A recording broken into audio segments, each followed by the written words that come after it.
തൻ്റെ വിളഭൂമിയിലേക്ക് നിയോഗിക്കുവാൻ അനാദിയിലെ നിശ്ചയിച്ചിരിക്കുന്ന ശുശ്രൂഷകരെ ദൈവം വളർത്തിയെടുക്കുന്ന കാഴ്ച മനോഹരമാണ്. തികഞ്ഞ ആത്മീയ ബോധ്യങ്ങൾ പകർന്നു നൽകുവാൻ ഉതകുന്ന ചുറ്റുപാടുകളും ജീവിതാനുഭവങ്ങളും അവർക്കനുവദിക്കുന്ന ദൈവം തനിക്കനുയോജ്യരായി അഭിഷിക്തരാക്കി അവരെ രൂപപ്പെടുത്തുന്നു. തങ്ങൾക്കുമേൽ ചൊരിയപ്പെടുന്ന ദൈവകൃപയ്ക്കനുസൃതമായി വിശ്വസ്തയോടെ നിലകൊള്ളുന്ന അവരോരോരുത്തരും ദൈവരാജ്യത്തിൻ്റെ ശുശ്രൂഷകരായി ഈ മണ്ണിൽ ജീവിക്കുന്നു.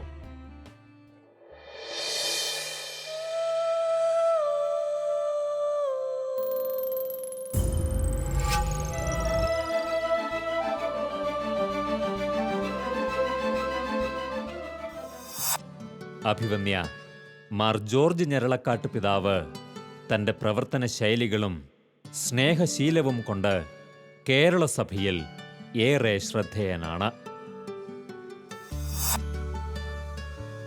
തലശ്ശേരി രൂപതയിൽ തുടക്കം കുറിക്കപ്പെട്ട അദ്ദേഹത്തിൻ്റെ ശുശ്രൂഷാ ജീവിതം പിന്നീട് മാനന്തവാടി, ഭദ്രാവതി, മാണ്ഡ്യ തുടങ്ങിയ രൂപതകളിൽ അനുഗ്രഹം പകർന്ന് ഒടുവിൽ തലശ്ശേരിയിൽ തന്നെ തിരികെ എത്തിയപ്പോൾ ഈ ജീവിതയാത്ര വെളിപ്പെടുത്തുന്ന മഹനീയമായ ഏറെ ദൈവിക പദ്ധതികളുണ്ട്.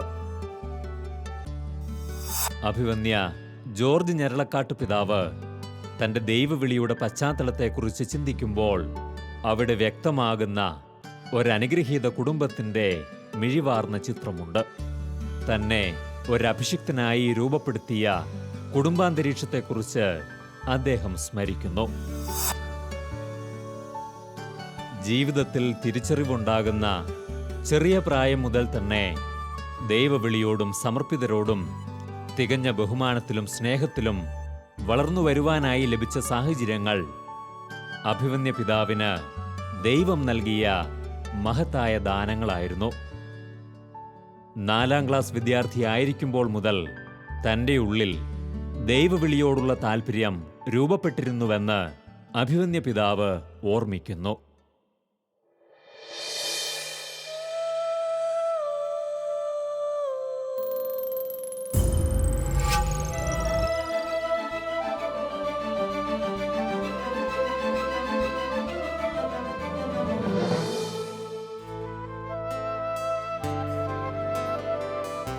ഇരുപതാം നൂറ്റാണ്ടിൻ്റെ കേരള ചരിത്രത്തിൽ ഐതിഹാസികമായ ഏടുകൾ കൂട്ടിച്ചേർത്ത ഒന്നാണ് മലബാർ കുടിയേറ്റം. തിരുവിതാംകൂറിൻ്റെ മണ്ണിൽ നിന്നും വടക്കൻ കേരളത്തിലേക്ക് പതിറ്റാണ്ടുകളോളം ഒഴുകിയെത്തിയത് 10,000-കണക്കിന് കുടുംബങ്ങളാണ്. വ്യത്യസ്ത ജീവിത സാഹചര്യങ്ങളിൽ നിന്നും വെല്ലുവിളികൾ സധൈര്യം ഏറ്റെടുത്തുകൊണ്ട് ദൈവവിശ്വാസത്തിൻ്റെ ശക്തമായ പിൻബലത്തിൽ കടന്നെത്തിയ അവർ ഒരു വലിയ ദേശത്തിൻ്റെ ചരിത്രത്തിൽ നിർണായകമായ സ്ഥാനം നേടി. കുടിയേറ്റം ഏറ്റവും ശക്തി പ്രാപിച്ചിരുന്ന ഒരു കാലഘട്ടത്തിലാണ് അഭിവന്യ ഞരളക്കാട്ട് പിതാവിൻ്റെ കുടുംബം വയനാട് ജില്ലയിലെ നടവയലിലേക്ക് തിരിക്കുന്നത്. അദ്ദേഹത്തിൻ്റെ തുടർന്നുള്ള ജീവിതത്തിലും വ്യക്തിത്വ രൂപീകരണത്തിലും ആ വലിയ മാറ്റം ചെലുത്തിയ സ്വാധീനം വളരെ വലുതായിരുന്നു. 1960 ഞങ്ങൾ മാർച്ച് അവസാനം ഞങ്ങൾ കോഴിക്കോട് വഴി നടവേലിലെത്തുകയാണ്. അന്ന് യാത്രയൊക്കെ ദുരിതമായിരുന്നു, ഇപ്പോൾ ഓർക്കുന്നുണ്ട്. കോഴിക്കോട് വന്ന് 1.5 ദിവസം കോഴിക്കോട് CWMSൻ്റെ ബസ് സ്റ്റാൻഡിൽ കുത്തിയിരുന്നതും രാത്രി ചെലവഴിച്ചൊക്കെ ഞാൻ ഇപ്പോൾ ഓർക്കുകയാണ്. ഒത്തിരി പേര് കുടിയേറുന്ന കാലഘട്ടമായിരുന്നു. ബസ്സിൽ ടിക്കറ്റൊക്കെ കിട്ടാൻ വലിയ ബുദ്ധിമുട്ടായിരുന്നു, അവിടെ നിൽക്കണമായിരുന്നു.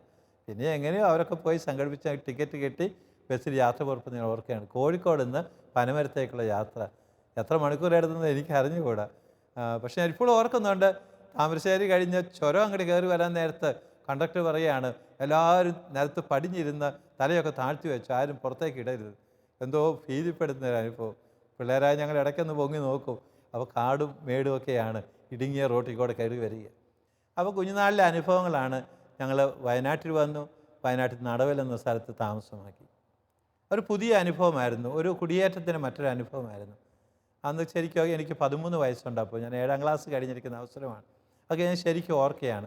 അന്ന് വരുന്നതും താമസിക്കുന്നതും ഒക്കെ ആയിട്ട് കുറച്ച് സ്ഥലവും കുഞ്ഞു വീടും. അവിടെ താമസിച്ചിരുന്ന ഒരു മനുഷ്യൻ ഒരു മാനസിക രോഗിയാണെന്ന് പറഞ്ഞു കേട്ടിട്ടുണ്ട്. അയാൾ കണ്ടിട്ടില്ല. 2 മുറികളെ ഉണ്ടായിരുന്നു, 2 കൊച്ചു മുറികളാണ്. അതിനകത്ത് ഞങ്ങളും താമസം തുടങ്ങുന്നത്. പക്ഷേ ഞങ്ങൾ സന്തോഷകരമായി ജീവിച്ചു. ഞാൻ 8ാം ക്ലാസ്സിൽ നടവയൽ സെൻറ് തോമസ് സ്കൂളിൽ ചേർന്നു.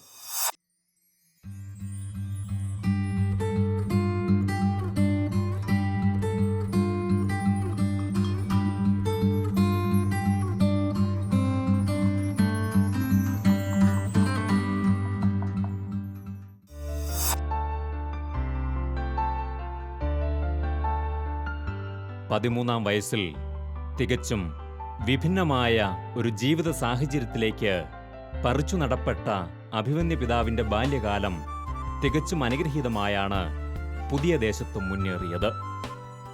ദൈവം മുദ്ര വച്ചിരുന്ന ആ ആത്മാവിന്റെ മേൽ എക്കാലവും അവിടുത്തെ സവിശേഷമായ ഇടപെടലുകളും കരുതലും ദൃശ്യമായിരുന്നു. നല്ല ഗുരുഭൂതരെയും സുഹൃത്തുക്കളെയും മികച്ച ചുറ്റുപാടുകളും ദൈവം അദ്ദേഹത്തിനായി ഒരുക്കിയിരുന്നു.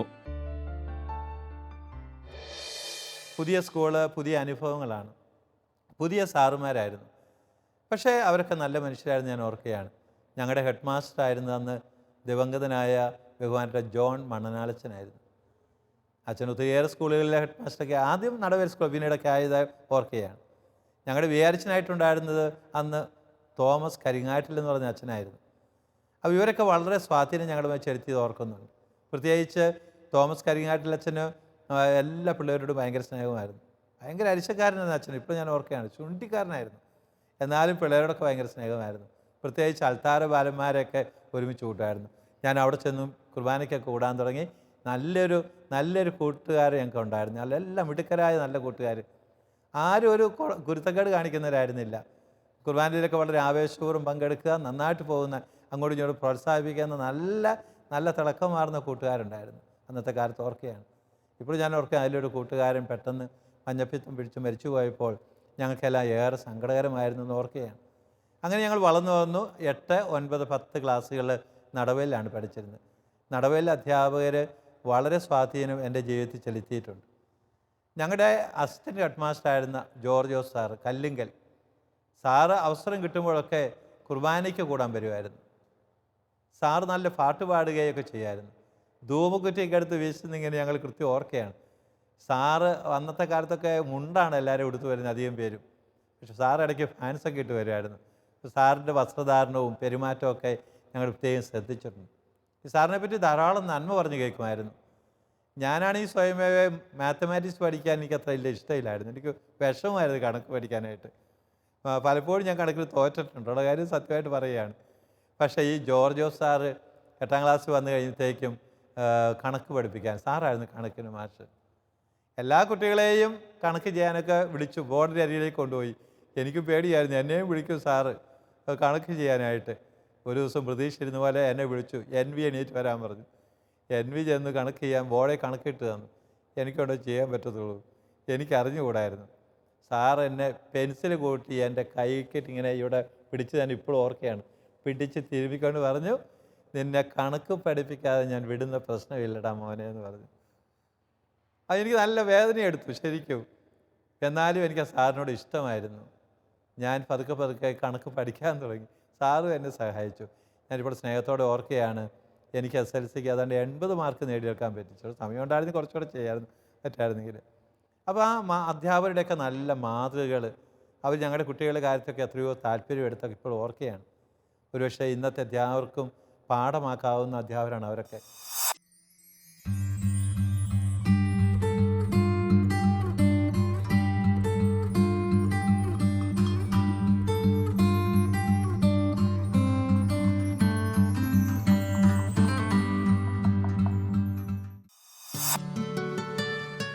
അഭിവന്യ ജോർജ് ഞരളക്കാട്ട് പിതാവിൻ്റെ ബാല്യകാലത്തുടനീളം ദൈവവിളിയോടുള്ള ശക്തമായ ആഭിമുഖ്യം നിലനിന്നിരുന്നു. നടവയലിൽ എത്തിയതിനു ശേഷവും ദേവാലയത്തോട് ചേർന്ന് ജീവിക്കുവാനുള്ള സാഹചര്യം നിലനിന്നിരുന്നത് കൂടുതൽ ആത്മീയ ബോധ്യങ്ങളിൽ അദ്ദേഹത്തെ വളർത്തി. തൻ്റെ വലിയ പദ്ധതികളുടെ കാര്യവാഹകനായി ദൈവം മുൻകൂട്ടി നിശ്ചയിച്ചിരുന്ന പ്രിയങ്കരനായ ആ ശുശ്രൂഷകനെ അക്കാലത്തുടനീളം ദൈവം തന്നോട് ചേർത്തു നിർത്തിയിരുന്നു. തൻ്റെ മാതാപിതാക്കളിലൂടെയും ദൈവം സംസാരിച്ചിരുന്നത് അക്കാലത്ത് അദ്ദേഹം വിസ്മയത്തോടെ ശ്രവിച്ചു. ഹൈസ്കൂളിൽ പഠിക്കുമ്പോഴാണ് മിഷൻ ലീഗിൽ അംഗത്വമൊക്കെ വളരെ സജീവമായി തീർന്നത്. അപ്പോൾ നന്നായിട്ട് പ്രവർത്തിച്ചിട്ടുണ്ട്. 8ലും 9ലും 10ലൊക്കെ പഠിക്കുമ്പോൾ മിഷനിലെ അംഗത്വമായിട്ടും മിഷൻ ഞായറൊക്കെ വരുമ്പോഴത്തേക്കും വീടുകൾ തോറും കയറി ഇറങ്ങി പിരിവുകൾ ശേഖരിക്കുന്നവർക്ക് എന്തുമാത്രം താല്പര്യമെടുത്തു. അന്നൊക്കെ ഒരു ആവേശമായിരുന്നു. മിഷൻ ലേലമൊക്കെ വരുമ്പോഴത്തേക്കും ഭയങ്കര താല്പര്യമായിരുന്നു അന്നുണ്ടായിരുന്നത്. അപ്പോൾ അതിൻ്റെയൊക്കെ പിന്നിൽ പ്രവർത്തിച്ച വൈദികരെയും സിസ്റ്റേഴ്സിനെയും മതാധ്യാപകരെയും സ്കൂൾ അധ്യാപകരെയൊക്കെ ഓർക്കുകയാണ്. ഇന്നൊക്കെ ഇപ്പോൾ നമുക്ക് കുറേയൊക്കെ താല്പര്യങ്ങൾ അതിൽ കുറഞ്ഞു വന്നിട്ടുണ്ട്. പക്ഷേ കുറേ ഇതിൽ നിന്നും അങ്ങനെയുള്ള കാര്യങ്ങളൊക്കെ കുഞ്ഞുങ്ങൾ എത്രമാത്രം സ്പർശിക്കുന്നു ഓർക്കുകയാണ്. അപ്പോൾ ഇങ്ങനെ ഈ കാലഘട്ടങ്ങളിലൊക്കെയും എൻ്റെ മനസ്സിൻ്റെ ഉള്ളിൽ എൻ്റെ ദൈവവിളി ഇങ്ങനെ ഉറഞ്ഞുകൂടി കിടപ്പുണ്ട്. പക്ഷേ അതേ സമയത്ത് എനിക്ക് ഇച്ചിരി ടെൻഷനും ഉണ്ടായിരുന്നു നേര് പറയുകയാണെങ്കിൽ. കാരണം ഞാൻ വീട്ടിലെ മൂത്ത ആളെന്ന നിലയിൽ വയനാട്ടിൽ വന്ന് ചാച്ചൻ്റെ ഈ തോട്ടത്തിൽ കിടന്ന് പണിയുന്നതും വയലിൽ പണിയുന്നതും ഒക്കെ ഞാൻ കാണാൻ. അപ്പോൾ ഞങ്ങളും പോയി കൂടും. ഏര് കെട്ടുക എന്ന് പറയും, ഏരെന്നാണ് അവിടെ മലയാളം പറയുന്നത്. കന്നുകാലി പൂട്ട് കാലി പൂട്ടാനും ഒക്കെ ഞങ്ങൾ കൂടുമായിരുന്നു. ഞാറ് നടാനും ഞാറിട്ട് കൊടുക്കാനും ഒക്കെ സഹായിക്കുമായിരുന്നു. കാപ്പിത്തോട്ടത്തേക്ക് കാപ്പിത്തോട്ടം കിളയ്ക്കാനും കൊടിയുടെ ചോട് കിളയ്ക്കാനും തെളിക്കാനൊക്കെ കൂടി കൊടുക്കുമായിരുന്നു. കാപ്പിക്കൊരു പറിക്കലൊക്കെ ഞങ്ങൾ നടത്തുമായിരുന്നു. അപ്പോൾ ഞങ്ങൾ ചാച്ചനോട് പറയും, ഞങ്ങൾ പറിക്കാൻ ഞങ്ങൾക്ക് കൂലി തരണമെന്ന് പറയുമായിരുന്നു. അപ്പോൾ ചാച്ചൻ പറയും, നിങ്ങൾ പറിച്ചോ, അളന്ന് ഇത്ര ഒരു പറ അളന്ന് തന്നാൽ ഇത്ര പൈസ തന്നേക്കാന്ന് പറഞ്ഞാൽ ഞങ്ങൾ ചെയ്യുമായിരുന്നു. ഞാനും പെങ്ങളൊക്കെ കണ്ട് കൂടി ചെയ്ത് ഓർക്കുന്നുണ്ട്. അപ്പോൾ ഞാൻ പലപ്പോഴും ചിന്തിച്ചിട്ടുണ്ട്, ഞാൻ മൂത്ത മകൻ എന്ന നിലയിൽ മിക്കവാറും എന്നെ ഒരിടത്തും വിടാൻ സാധ്യതയില്ല. കാരണം ഈ അപ്പച്ചനെ സഹായിച്ച് ഞാൻ വീട്ടിൽ നിൽക്കേണ്ടി വരുമായിരിക്കും. കാരണം ഞാൻ എൻ്റെ ദൈവവിളിയെപ്പറ്റി അവരോട് തുറന്ന് പറഞ്ഞിട്ടില്ലല്ലോ അതുവരെയും. അങ്ങനെയാണ് പോയിക്കൊണ്ടിരുന്നത്. അപ്പോൾ എനിക്ക് ചെറിയൊരു പേടിയൊക്കെ ഉണ്ട്. മിക്കവാറും മിഷണറി ആയാലൊന്നും നടക്കില്ലായിരിക്കും. അപ്പോൾ ഇവിടെ തന്നെ ഒതുങ്ങി കൂടേണ്ടി വന്നേക്കും. ഈ വയനാട്ടിൽ തന്നെ കഴിഞ്ഞു കൂടേണ്ടി വരും. ഞാൻ പഠിച്ചു. പിന്നെ SLC പരീക്ഷ എഴുതി, നന്നായിട്ട് എഴുതി, പരീക്ഷയൊക്കെ എഴുതി. SLC പരീക്ഷയൊക്കെ എഴുതി കഴിഞ്ഞ ഉടനെ ചാച്ചനോട് പറഞ്ഞു, ഞാൻ നാട്ടിലൊന്ന് പോകുന്നുള്ളെന്ന് പറഞ്ഞു. ഞാനിപ്പോൾ ഓർക്കുകയാണ്. നീ വേണമെങ്കിൽ പോരാൻ പറഞ്ഞു. പോന്നിട്ട് 3 കൊല്ലമായില്ല, നമുക്ക് പോയി വീട്ടുകാരെയൊക്കെ ഒന്ന് കണ്ടച്ചു പോരാം. അപ്പോൾ ഞാൻ ചാച്ചൻ്റെ കൂടെ പോയി. ചാച്ചൻ എന്നെ കൊണ്ടുപോയതും ഓരോ വീടുകളിൽ കൊണ്ടുപോയി പരിചയപ്പെടുത്തുന്നു, അവർ എനിക്ക് പരിചയപ്പെടുത്തുന്നതൊക്കെ ഞാൻ ഓർക്കുകയാണ്. അപ്പോൾ ആ അപ്പച്ചന്മാർ പ്രായമുള്ളവരൊക്കെ നമ്മളെ അനുഗ്രഹിക്കുന്നതൊക്കെ. മാത്രമല്ല അവരും പറയും, നല്ല മിടുക്കനായിട്ട് വളരണം കേട്ടോടാ, നീ ഇനി എന്താകാനാ പോകുന്നത്, സെമിനാരിലെല്ലാം പോകുന്നുണ്ടോ, ഇങ്ങനെയൊക്കെ അവരൊക്കെ ചോദിക്കുന്നതൊക്കെ ഞാൻ പ്രത്യേകിച്ച് ഓർക്കുകയാണ്. മാത്രമല്ല മാതാപിതാക്കൾ എത്ര നന്നായിട്ടാണ് നമ്മൾ ഓരോ പാഠങ്ങൾ പഠിപ്പിക്കുന്നത്. ഞാനിപ്പോൾ ഓർക്കുന്നു, പരീക്ഷയൊക്കെ കഴിഞ്ഞ് ഒരു ദിവസം ഞാൻ എൻ്റെ അമ്മച്ചിയുടെ കൂടെ പള്ളിയിൽ പോയി രാവിലെ, ഞായറാഴ്ച. അന്ന് കുർബാനയ്ക്ക് ചെന്നു. കുർബാനയുടെ ഇടയ്ക്ക് വിചാരിച്ചും പറഞ്ഞു, തലശ്ശേരി ദൈവവിളി ക്യാമ്പ് നടക്കുകയാണ്. അപ്പോൾ പോകാൻ ആഗ്രഹിക്കുന്ന പിള്ളേരൊക്കെ ഈ ആഴ്ചക്കുള്ളിൽ പേര് തന്നാൽ നന്നായിരിക്കും. അപ്പോൾ എൻ്റെ മനസ്സിലൊരാഗ്രഹം, ഈ ദൈവവിളി ക്യാമ്പിലൊന്ന് പോയാൽ കൊള്ളായിരുന്നല്ലോ. എന്നാലും ഞാൻ പറഞ്ഞില്ല, ആരും ഞാൻ പറയാതെ. ഞാൻ അമ്മച്ചിയുടെ കൂടെ വീട്ടിലേക്ക് പോരുമ്പോൾ അമ്മച്ചി എന്നോട് ചോദിക്കുക, ദൈവവിളി ക്യാമ്പിന് പോകാൻ നിനക്ക് താല്പര്യമുണ്ടോടാ? അപ്പോൾ ഞാൻ പറഞ്ഞു, എനിക്ക് താല്പര്യമുണ്ട്. ശരി, നീ പോകാൻ ഒരുങ്ങിക്കോ, ഞാൻ അപ്പച്ചനോട് പറഞ്ഞോളാം. എന്നിട്ട് അമ്മച്ചി എന്നോട് പറയുക ചെയ്തേ, നീ ഒരു വൈദികനായി കാണണമെന്നായിരുന്നു എൻ്റെ ആഗ്രഹം, നിനക്ക് താല്പര്യമുള്ളതെന്ന് പറഞ്ഞൊരു സന്തോഷം. അപ്പോൾ നോക്കി, അവരത് പറഞ്ഞില്ലെങ്കിൽ പോലും ഞാൻ അവരോട് പറഞ്ഞില്ലേലും അവർക്കത് മനസ്സിലാക്കാൻ സാധിച്ചു. അപ്പച്ചനും അമ്മച്ചിക്കൊക്കെ മനസ്സിലാകാൻ പറ്റും അവരുടെ പിള്ളേർക്ക് താല്പര്യം ഉണ്ടോ ഇല്ലയെന്ന കാര്യം.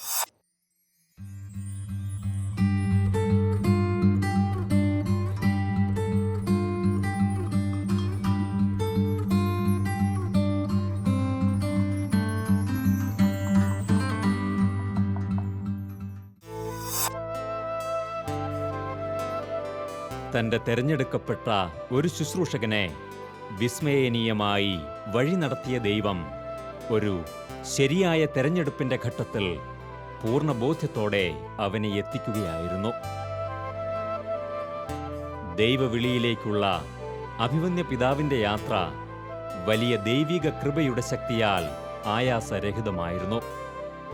ഉറച്ച ബോധ്യത്തോടെ എന്നും തന്നോട് ചേർന്ന് നിന്ന അദ്ദേഹത്തെ ദൈവം പരിപാലിച്ചു പോന്നു. ഏവർക്കും പ്രീതികരമായ വഴികളിലൂടെ അഭിമന്യ പിതാവ് തൻ്റെ യാത്ര തുടരുകയായിരുന്നു. അപ്പച്ചൻ എന്നെ തലശ്ശേരി ദൈവവിളി ക്യാമ്പിന് കൊണ്ടുവിടുന്നത് ഞാൻ ഓർക്കുകയാണ്. 1963 ഏപ്രിൽ മാസത്തിലാണ് 63 SLC എഴുതുന്നത്.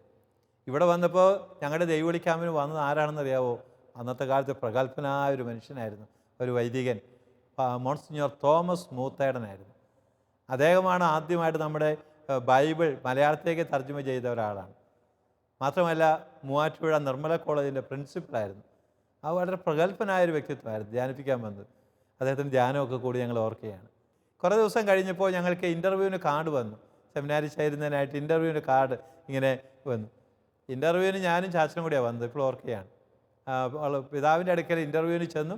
പിതാവ് കുറേ ചോദ്യമൊക്കെ ചോദിച്ചു. എവിടെ നിന്നാണ് വരുന്നത്? വയനാട്ടിൽ നിന്നാണ്. ഏത് ഇടവയാണ്? നടവേലിടവയാണ്. വീട്ടിൽ ആരൊക്കെയുണ്ട്? എല്ലാ കാര്യങ്ങളും പറഞ്ഞു. പണിക്കൊക്കെ കൂടിക്കൊടുക്കുമെന്ന് ചോദിച്ചു. ആ പണിക്കൊക്കെ കൂടിക്കൊടുക്കുമെന്ന് പറഞ്ഞാൽ കൈ നീട്ടാൻ പറഞ്ഞു. കൈ കാണിച്ചു കൊടുത്തു. അപ്പോൾ കൈയെല്ലാം ഒന്ന് പിടിച്ച് നോക്കിയിട്ട് അത്യാവശ്യം തഴമ്പൊക്കെ ഉണ്ടെന്ന് ഉടനെയൊന്നും പറഞ്ഞിട്ടില്ല, പണി എടുക്കുന്നുണ്ടെന്നാണ് തോന്നുന്നതെന്ന് പറഞ്ഞു. അപ്പോൾ അങ്ങനെ കുറേ ചോദ്യങ്ങളൊക്കെ ചോദിച്ചു പറഞ്ഞു. പിതാവ് പറഞ്ഞു പൊയ്ക്കോ, സെമിനാരി എടുത്തെങ്കിൽ കത്ത് വരുമെന്ന് പറഞ്ഞു. അപ്പോൾ അങ്ങനെ എൻ്റെ ജീവിതത്തിൽ വലിയൊരു ഒരു വലിയ കാൽവയ്പ് നടക്കുകയായിരുന്നു. അപ്പോൾ ഞാൻ എൻ്റെ മാതാപിതാക്കളോട് പറഞ്ഞപ്പോൾ യാതൊരു എതിർപ്പും കൂടാതെ അപ്പച്ചനും അമ്മച്ചയും നമ്മൾ പറഞ്ഞു വിടുകയായിരുന്നു.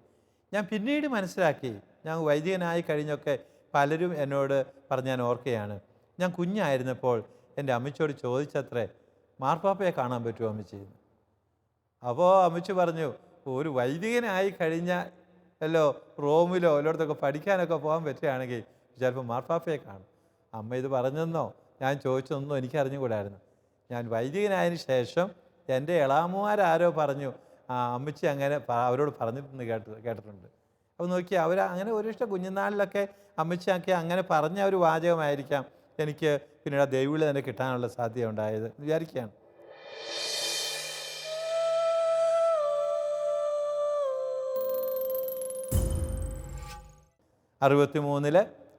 ജൂൺ മാസത്തിൽ ഞാൻ സെമിനാരിലേക്ക് കടന്നു വന്നു. തലശ്ശേരി മൈനർ സെമിനാരിലേക്ക് വരികയാണ്. അപ്പോൾ ഇതുവരെയുള്ള കാലഘട്ടങ്ങളൊക്കെ നോക്കുമ്പോൾ ഈ LP സ്കൂൾ, UP ഹൈസ്കൂൾ പഠനങ്ങളൊക്കെ നോക്കുമ്പോൾ ദൈവം നമ്മളെ എത്രയോ പരിപാലിച്ചു പോരുന്നു എന്നൊക്കെയാണ്. എത്ര അപകടങ്ങൾ നമ്മളെ രക്ഷിക്കുന്നു, എത്ര പേര് നമ്മളെ സഹായിച്ചു, എത്ര പേര് നമ്മളെ പ്രോത്സാഹിപ്പിച്ചിരിക്കുന്നു. നല്ല അധ്യാപകരെ നമുക്ക് തരികയുണ്ടായി, നല്ല കൂട്ടുകാരെ തന്നു. ഒപ്പം ഞാൻ അവസരത്തെ ഓർക്കുകയാണ്, ഹൈസ്കൂളിലൊക്കെ പഠിക്കുന്ന കാലത്ത് ഈ LP സ്കൂൾ തുടങ്ങി, LP സ്കൂളിലും പ്രത്യേകിച്ച് ഹൈസ്കൂളിലും സിസ്റ്റേഴ്സിൻ്റെ സഹായം എപ്പോഴും ഉണ്ടായിരുന്നു. LP സ്കൂളിലെ എൻ്റെ സിസ്റ്റേഴ്സ് പഠിപ്പിച്ചിട്ടുള്ളൂ. ഹൈസ്കൂളിലേക്ക് വരുമ്പോൾ ഞങ്ങൾ ഹൈസ്കൂൾ സിസ്റ്റേഴ്സ് പഠിപ്പിക്കുന്നില്ലായിരുന്നു. പക്ഷേ മിഷൻ ലീഗിനും സംഘടനാ പ്രവർത്തനങ്ങൾക്കൊക്കെ അവരെപ്പോഴും പിന്നിലുണ്ടായിരുന്നു. ഓരോ കാര്യങ്ങൾ ചെയ്യാൻ പ്രോത്സാഹിപ്പിച്ചും പ്രേരിപ്പിച്ചും സ്നേഹം തന്നും കൂടെ നടത്തിയൊക്കെ പ്രേരിപ്പിച്ച് ഓർക്കുകയാണ്. അങ്ങനെയൊക്കെ അന്നകാലത്തുണ്ടായിരുന്ന പല സിസ്റ്റേഴ്സൊക്കെ ഇന്ന് മരിച്ചുപോയി. അവരൊക്കെ ആദരവോടും സ്നേഹത്തോടും കൂടി ഓർക്കുകയാണ് ചെയ്യുന്ന ഈ അവസരത്തിൽ.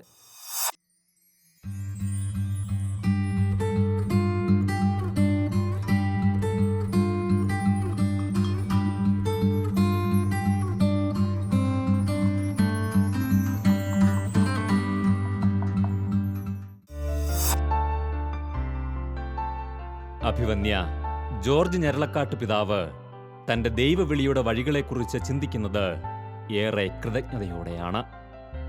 മൈനർ സെമിനാരിയിൽ ആരംഭിക്കുന്ന സെമിനാരി പരിശീലന ഘട്ടം അദ്ദേഹത്തിന് പകർന്നു നൽകിയ നന്മകൾ എണ്ണിയാൽ തീരാത്തവയാണ്. അവിടെ തനിക്ക് ലഭിച്ച മഹാത്മാക്കളായ ഗുരുക്കന്മാരെ അദ്ദേഹം സ്മരിക്കുന്നു. മികച്ച മാതൃകയും വിലയേറിയ ഉപദേശങ്ങളും നൽകി കടന്നുപോയ അവർ ഓരോരുത്തരും അനേകം തികഞ്ഞ അഭിഷിക്തരെ തിരുസഭയ്ക്ക് സമ്മാനിച്ചവരാണ്. സെമിനാരിലേക്ക് വന്നു കഴിഞ്ഞു. മൈനർ സെമിനാരി വന്ന് പ്രവേശിച്ചു. അഭിവന്യ സെബാസ്റ്റ്യൻ വള്ളോപ്പള്ളി പിതാവാണ് ഞങ്ങളെ സ്വീകരിച്ചത്. തലശ്ശേരിയിലെ ഇപ്പോൾ നമ്മൾ തൊട്ടടുത്ത ഇവിടെ മൈനർ സെമിനാരി ഉള്ളത്. സെമിനാരിലെ ഞങ്ങളുടെ രക്തച്ഛനായിരുന്നത് അന്ന് നിര്യാതനായ ബഹുമാനപ്പെട്ട ജേക്കബ് പുത്തേട്ടച്ചനായിരുന്നു. അച്ഛൻ നെല്ലൂർ രൂപതയിലെ വൈദികനായിരുന്നു. പ്രത്യേകിച്ച് വള്ളോപ്പള്ളി പിതാവ് ആവശ്യപ്പെട്ടതിൻ്റെ പേരിൽ പ്രത്യേക സേവനത്തിനായിട്ട് തലശ്ശേരിയിലേക്ക് വന്ന ഒരു വിശുദ്ധനായ വലിയ ദൈവാനുഭവവും ജ്ഞാനവുമുള്ള ഒരു വൈദികനായിരുന്നു പുത്തേട്ടച്ചൻ. അച്ഛനെ കാണുമ്പോഴേ തന്നെ ബാവതമ്പുരാൻ്റെ ഓർമ്മ ഞങ്ങൾക്ക് വരുന്നത്. നല്ല വെള്ളത്താടിയൊക്കെ നീട്ടി നല്ല സുമുഖൻ, നല്ല സുന്ദരനായ ഒരു വൈദികനായിരുന്നു. അച്ഛൻ്റെ ആ ഓർമ്മ ഇപ്പോൾ ഞങ്ങളുടെ മനസ്സിലുണ്ട്. അച്ഛൻ ഞങ്ങളെ ധാരാളം പാട്ട് പഠിപ്പിക്കായിരുന്നു. ഓർക്കുകയാണ്, ശരിക്കും പാട്ടിൻ്റെ പഴയ രീതിയിലുള്ള ദോറേമിയൊക്കെ പാടി പഠിപ്പിക്കുമായിരുന്നു. ഓർക്കുന്നുണ്ട്. നല്ല ഇംഗ്ലീഷ് പറയാൻ അച്ഛൻ ഞങ്ങളെ പ്രേരിപ്പിക്കുമായിരുന്നു. ഇംഗ്ലീഷ് പറഞ്ഞില്ലെങ്കിൽ ഞങ്ങൾക്ക് ഭയങ്കര ശിക്ഷ തരുമായിരുന്നു. പല പ്രാവശ്യം ഇട്ടതൊക്കെ ഓർക്കുന്നുണ്ട്. കാരണം അച്ഛൻ പഠിപ്പിച്ചപ്പോഴൊക്കെയാണ് തെറ്റ് ചെയ്യുന്നത്. പക്ഷേ ആ വൈദികരിലൂടെയൊക്കെ നല്ല പരിശീലനം ഞങ്ങൾക്ക് കിട്ടിയിട്ടുണ്ട്. ഞങ്ങളുടെ സ്പിരിച്വൽ ഫാദറും വൈസ് റെക്ടറായിട്ടുണ്ടായിരുന്നതും ഞങ്ങളിൽ നിന്നൊക്കെ മൺമറഞ്ഞു പോയ പീറ്റർ കൂട്ട്യാനിച്ചനായിരുന്നു. അച്ഛന് ഈ കഴിഞ്ഞ 2 വർഷം മുമ്പാണല്ലോ മരിച്ചത്. വലിയൊരു പ്രേക്ഷിതനായിരുന്നു അദ്ദേഹം. തീക്ഷ്ണതയുള്ളൊരു വൈദികനായിരുന്നു. സാധാരണക്കാരോടുള്ള അതീവമായ സ്നേഹമുള്ള ആളായിരുന്നു വൈദികൻ. അപ്പോൾ ഇവരൊക്കെ തന്ന ഉപദേശങ്ങളൊക്കെ ഞങ്ങളുടെ ഭാവി വൈദിക ജീവിതത്തിന് ഏറെ സഹായകരമായിരുന്നു എന്നുള്ളത് പ്രത്യേകിച്ച് ഓർക്കുകയാണ്. റെക്ടറച്ഛൻ ഞങ്ങളെ കഴിവുകളൊക്കെ കണ്ട് പ്രോത്സാഹിപ്പിക്കുന്നതും പ്രാർത്ഥിക്കാൻ പ്രേരിപ്പിക്കുന്നതൊക്കെ പ്രത്യേകം ഓർക്കുകയാണ്. റെക്ടറച്ഛൻ ഞങ്ങൾ 5:10 രാവിലെ ഉണർന്നുകൊണ്ടിരുന്നത്. ഞങ്ങൾ 5:10 ഉണരുമ്പോൾ അച്ഛൻ പള്ളിയിലേക്ക് പോകും. ആ സമയത്ത് കൃത്യം. ഇപ്പോഴും തലശ്ശേരി മൈനർ സെമിനാരിലെ കിടക്കുന്ന സ്ഥലം പണ്ടത്തെ പോലെ തന്നെയാണ്. ഒരു വലിയ വരാന്തയിലാണ് ഞങ്ങളുടെ ബെഡുകളൊക്കെ ഉണ്ടായിരുന്നത്. അപ്പോൾ അച്ഛനിങ്ങനെ കടന്നു പോകുമ്പോൾ ആരെങ്കിലും കിടന്ന് ഉറങ്ങുന്നുണ്ടെങ്കിൽ പുതപ്പൊക്കെ വലിച്ചിട്ടേ പോകും എണീറ്റ് പോകാനായിട്ട്. ഞങ്ങൾക്കൊരു മത്സരമായിരുന്നു. പള്ളിയിൽ ആദ്യം ആരാ ചെല്ലുന്നത് ഞങ്ങൾ ഓടി പള്ളിയിൽ പോകുമായിരുന്നൊക്കെ എപ്പോഴും ഓർക്കുകയാണ് ചെയ്യുന്നത്. കാരണം അച്ഛൻ്റെ ജീവിതം ഞങ്ങൾക്ക് അത്രയും പ്രേരകമായിരുന്നു, പ്രചോദനമായിരുന്നു. ചെറിയ തെറ്റുകൾ പോലും അച്ഛൻ തിരുത്തി തരുമായിരുന്നു. ഞാനിപ്പോൾ ഓർക്കുകയാണ് ഒരു കാര്യം. ഞങ്ങൾ രാവിലെ എഴുന്നേറ്റു, പല്ലൊക്കെ ബ്രഷ് ചെയ്യാൻ പോവും. ടാപ്പിൻ്റെ അടുത്ത് ചെന്ന് ഈ ടാപ്പ് ഇങ്ങനെ തുറന്നിട്ടുകൊണ്ടിരുന്ന് പല്ലങ്ങ് തേക്കും ഞങ്ങൾ. അപ്പോൾ അച്ഛൻ പതുക്കെ വരും. എന്നിട്ട് ടാപ്പ് അടച്ചിട്ട് പറയും, മക്കളെ ടാപ്പ് തുറന്നിട്ടാൽ ഒത്തിരി വെള്ളം പോകും, പ്രത്യേകം നമുക്ക് വെള്ളത്തിന് കുറവുണ്ട്, അത് ശ്രദ്ധിക്കേണ്ട കാര്യമല്ലേ നോക്കും. അങ്ങനെ കൊച്ചു ഉപദേശങ്ങൾ അവസരമായി തരുന്നു. ഇപ്പോഴും ഓർക്കും. ഇപ്പോഴും ടാപ്പ് തുറക്കുമ്പോൾ പുത്തടച്ചൻ്റെ ഓർമ്മ മനസ്സിൽ വരും. ഓ അച്ഛൻ അന്ന് പറഞ്ഞിട്ടുണ്ടല്ലോ വെള്ളം പോകാൻ പാടില്ല. ഞങ്ങളൊക്കെ സെമിനാരിൽ പഠിക്കുന്ന 63, 63, 64 കാലഘട്ടങ്ങളൊക്കെ യുദ്ധം കഴിഞ്ഞ കാലഘട്ടമായിരുന്നു. ഒത്തിരി ദാരിദ്ര്യം ഉണ്ടായിരുന്നു. അധികം ദിവസവും എല്ലാ ദിവസവും പറഞ്ഞാൽ അധികം ദിവസവും ഈ ഗോതമ്പായിരുന്നു ഞങ്ങൾ ഭക്ഷിച്ചുകൊണ്ടിരുന്നത്. ഗോതമ്പ് എന്ന് പറഞ്ഞാൽ ഇങ്ങനെ പറയുന്നത് ശരിയല്ല. ആ ഗോതമ്പിനകത്ത് ഒത്തിരി കരടും ചിലപ്പോൾ പുഴുവും ഒക്കെ ഞങ്ങൾ കാണുമായിരുന്നു. അപ്പോൾ ഞങ്ങളിത് പറക്കി പ്ലേറ്റിൻ്റെ അരിയിൽ കൂടെയൊക്കെ വെക്കാമായിരുന്നു. രക്തച്ചൊന്ന് കണ്ടോട്ടെ എന്ന് വിചാരിച്ചിട്ടുണ്ട് കഞ്ഞി കുടിക്കുമ്പോഴൊക്കെ. എന്നാലും ഞങ്ങൾക്ക് അത് കഴിക്കാറ്. വള്ളോപ്പള്ളി പിതാവ് അന്ന് ഇടവക സന്ദർശനമൊക്കെ പോയിട്ട് വരുമ്പോൾ ഞങ്ങൾക്ക് പച്ചക്കപ്പയും ഉണക്കുകപ്പയും ഒക്കെ കൊണ്ടുതരുന്ന ഞങ്ങൾ ഓർക്കുകയാണ്. വല്ലപ്പോഴും അരിയൊക്കെ കൊണ്ടു തന്നിരുന്ന ഓർക്കുകയാണ്. കാരണം അത്ര സ്നേഹപൂർവ്വം ഞങ്ങളോട് പെരുമാറിയത്. അപ്പോൾ ഞങ്ങൾ ചോറ് കഴിക്കുമ്പോൾ ചിലപ്പോൾ ചോറ് വിളമ്പി പാത്രത്തിലേക്ക് ഇടുമ്പോൾ ചോറൊക്കെ പാത്രത്തിൽ പുറത്ത് വീഴും. രക്തച്ചൻ എന്ന് പറയും, മക്കളെ അത് എടുത്ത് അകത്തിടണം, കാരണം അത്രയും വിലയുണ്ട് ഇപ്പോൾ അരിക്കൊക്കെ. പക്ഷെ ആ അന്ന് പറഞ്ഞു തന്ന കാര്യങ്ങളൊക്കെ ഇന്നും മനസ്സിലിരിക്കുകയാണ്. അപ്പോൾ ഒരു സെമിനാരി പരിശീലനത്തിൻ്റെ പ്രാധാന്യം, കുഞ്ഞുനാൾ കിട്ടുന്ന ഓരോ ഓർമ്മപ്പെടുത്തലുകൾ, ശിക്ഷണങ്ങളൊക്കെ എത്രയോ സഹായിക്കുന്നു. അപ്പോൾ ഇന്നത്തെ കാലത്ത് ഇന്നും രക്തച്ചന്മാരുടെയും വൈസ് രക്തച്ചന്മാരുടെയും സ്പിരിച്വൽ ഫാദറിൻ്റെയൊക്കെ ആ ഒരു നിർദ്ദേശങ്ങൾ, ജീവിത മാതൃക നമ്മളെ എപ്പോഴും സ്വാധീനിക്കുന്നു. അതൊക്കെ പടിയായിട്ട് ഞങ്ങളുടെ ദൈവവിളിയിൽ വളരുകയായിരുന്നു.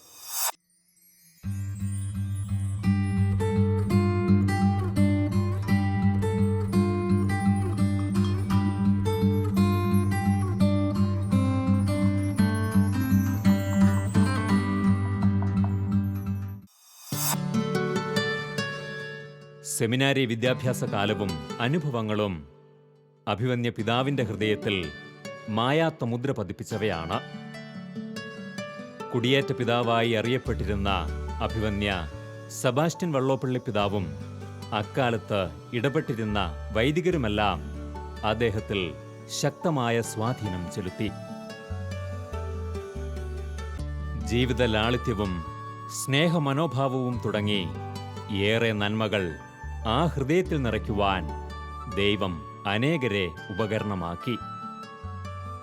ഈ പുരോഹിത ശ്രേഷ്ഠന്റെ അനുഗ്രഹീതമായ വഴിത്താരകൾ ദൈവവിളിയിലേക്ക് നടന്നെടുക്കുന്ന ഏവർക്കും പ്രചോദനാത്മകമാണ്. അച്ഛൻ ഞങ്ങളോട് പറഞ്ഞു, നിങ്ങൾ എന്നും പ്രാർത്ഥിക്കണം ദൈവവിളിയിൽ ഉറച്ചു നിൽക്കാൻ വേണ്ടി. ഞാൻ ഓർക്കുന്നുണ്ട്, ഞാൻ എല്ലാ ദിവസവും പ്രാർത്ഥിക്കുമായിരുന്നു, ദൈവവിളിയിൽ ഉറച്ചു നിൽക്കാൻ ദൈവമേ കൃപ തരണേ എന്ന് പറഞ്ഞുകൊണ്ട്. കാരണം നമുക്ക് അറിഞ്ഞുകൂടാ എപ്പോഴാണ് പറഞ്ഞു വിടുന്നത്. അങ്ങനെയല്ലേ കേട്ടിരിക്കുന്നത്.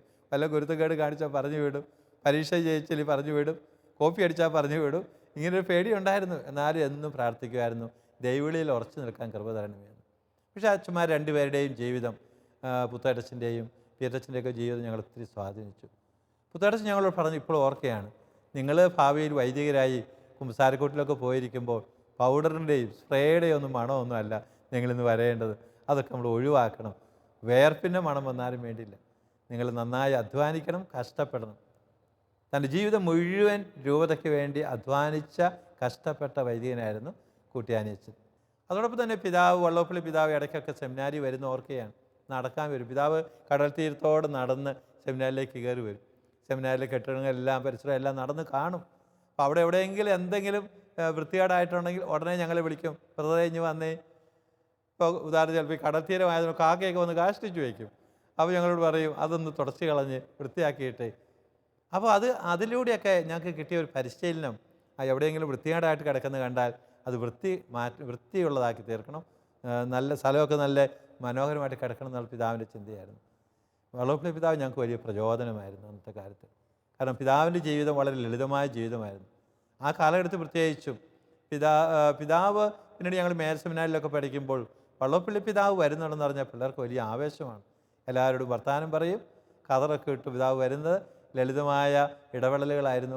സ്വന്തം മക്കളോടൊക്കെ വലിയ സ്നേഹമായിരുന്നു. അപ്പോൾ അങ്ങനെ ഈ മൈനർ സെമിനാരി കാലഘട്ടം വളരെ നല്ല കാലഘട്ടമായിരുന്നു.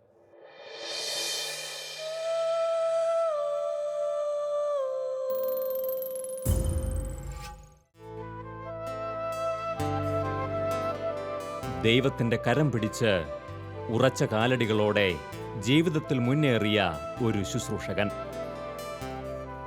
തികഞ്ഞ ദൈവാശ്രയ ബോധത്തിൻ്റെ പിൻബലത്തിൽ താൻ കൈവരിച്ച നേട്ടങ്ങൾ അദ്ദേഹം പങ്കുവയ്ക്കുമ്പോൾ ദൈവനിയോഗങ്ങളുടെ മുദ്ര ഹൃദയത്തിൽ തിരിച്ചറിയുന്ന ഓരോരുത്തർക്കും അത് വെളിച്ചം പകരുന്നു.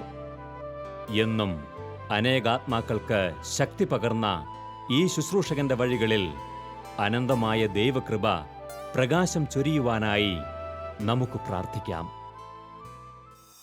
അച്ഛന് കർക്കശ സ്വഭാവിച്ച കൂടുമായിരുന്നു. അപ്പോൾ അതുകൊണ്ട് ഞങ്ങളോടൊക്കെ ഇച്ചിരി കർക്കശമായിട്ട് അച്ഛൻ പെരുമാറി ഞങ്ങൾ ഓർക്കുന്നുണ്ട്. വഴക്കൊക്കെ പറയായിരുന്നു, ഓർക്കുന്നുണ്ട്. ഭാവിയിൽ ആ അച്ഛൻ്റെ കൂടെയാണ് ഞാൻ കൊച്ചച്ഛനായിട്ട് ജോലി ചെയ്യാൻ പോയെന്നുള്ളൂ ഇത്തരത്തിൽ ഓർക്കുകയാണ് ചെയ്യുന്നത്. പൗരോഹിത്യം എന്ന് പറഞ്ഞ ദൈവത്തിൻ്റെ ദാനമാണ്. സെമിനാരി ജീവിതം വേണ്ടെന്ന് വെച്ച് പോയ ഒത്തിരി പേരും നല്ല മിടുക്കരായിട്ടുള്ളവരുണ്ടായിരുന്നു. പഠിക്കാനൊക്കെ ബഹുമിടുക്കർ, നല്ല കഴിവുള്ളവർ. പിന്നീട് അവരെ തെളിയിച്ചു. പല ഗവൺമെൻറ് ഡിപ്പാർട്ട്മെൻറ്റുകളിൽ വലിയ ജോലികൾ ചെയ്ത ആളുകൾ, എഞ്ചിനീയർമാരായിട്ടും പോലീസ് ഡിപ്പാർട്ട്മെൻറ്റിലും ഒക്കെ സേവനം ചെയ്ത ആളുകൾ, പ്രഗത്ഭരായ ആളുകൾ ഞങ്ങളുടെ കൂട്ടത്തിലുണ്ടായിരുന്നു. പക്ഷേ വൈദികരാകാൻ ദൈവം തെരഞ്ഞെടുത്ത് വേറെ കുറച്ച് പേരെയാണ്. ആ പൊതുവായ സെമിനാരിക്ക് അതിൻ്റെതായ നേട്ടമുണ്ടായിരുന്നു. കേരളത്തിലെ എല്ലാ രൂപതകളിൽ നിന്നുള്ള വൈദ്യ വിദ്യാർത്ഥികൾ ഒരുമിച്ച് കൂടുന്നുണ്ടായിരുന്നു. കേരളത്തിൽ പുറത്തുനിന്നുള്ള മിഷണറിമാരും വരുമായിരുന്നു.